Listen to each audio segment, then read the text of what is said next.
তখন সাইয়েদনা ইউসুফকে কাবু করার জন্য কালিমামাকে নির্দেশ দিয়েছে, নিজের দাসীকে নির্দেশ দিয়েছে, কালিমামা আজ রাত 12টায় আমার স্পেশাল প্রাসাদে 7টা দরজার মধ্যে বড় বড় তালা লাগিয়ে তুমি ইউসুফকে নিয়ে আসবা। সাইয়েদনা ইউসুফের কাছে কালিমামা যেয়ে বলে, ও কালিমামা, ও কালিমামা। ইউসুফের কাছে যেয়ে বলে, ইউসুফ, জুলাইখা তোমারে ডেকে পাঠিয়েছে। ইউসুফ বলে, রাত বাজে 12টা। জোরে বলেন, কয়টা? এত রাতে কি বলার জন্য ডেকেছে? যাও, আগামীকাল সকালে আমি যে কথা শুনবো। কালিমামা বলে, না না, আগামীকাল সকালে গেলে হবে না, জুলাইখা এখন যেতে বলেছে। কখন? ইউসুফ চোখের পানি ছেড়ে দিয়ে আল্লাহর ডেকে বলে, আল্লাহ, ও মাবুদ, জীবনে কোনো অপরাধ করি নাই, আমার বয়স হওয়ার পর থেকে আজ পর্যন্ত কোনো অন্যায় করি নাই। না জানি আজকে আমি আমার ঈমান হারা হয়ে যাই, না জানি আজকে আমি আমার চরিত্রটা হারাই রে মাবুদ। ও আল্লাহ, তোমার উপর তাওয়াক্কুল করে আমি গেলাম। কালিমামা সাইয়েদনা ইউসুফ আলাইহিস সালামকে নিতে লাগলো, আর দরজার মধ্যে বড় বড় এক একটা তালা ঝুলাতে লাগলো।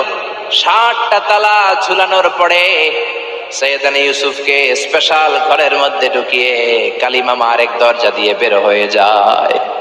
এখন ওই স্পেশাল গোপন কক্ষের মধ্যে শুধু 2 জন মানুষ, একজন নারী আরেকজন পুরুষ। চিল্লায় বলেন, একজন আরেকজন পুরুষ। জুলাইখা আর ইউসুফ।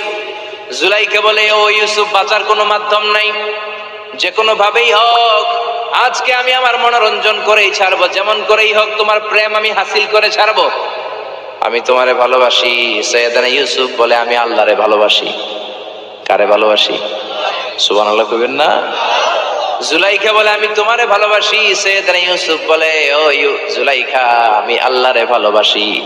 একের পর এক জুলাইখা তার দেহের কাপড় খুলতে শুরু করেছে, নিজেকে উপস্থাপন করতে শুরু করেছে। আল্লাহর নবী ইউসুফ ডান দিকে দৌড় দেয়, আবার বাম দিকে দৌড় দেয়। জুলাইখা বলে, ইউসুফ, বাঁচার কোনো মাধ্যম নাই, কারণ বড় বড় 7টা তালা 7টা দরজার ভেতরে আছে না নাই?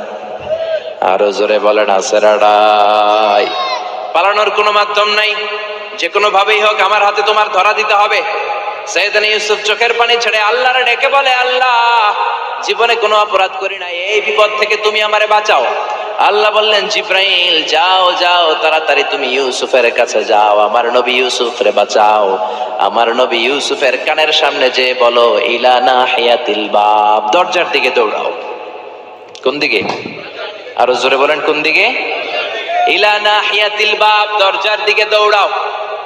সাইয়েদনা জিব্রাইল বলে, আমি পৃথিবীতে আমার পুরো জীবনে মাত্র কয়েকটা সময়ে খুব দ্রুত বাতাসের বেগে নেমে এসেছিলাম।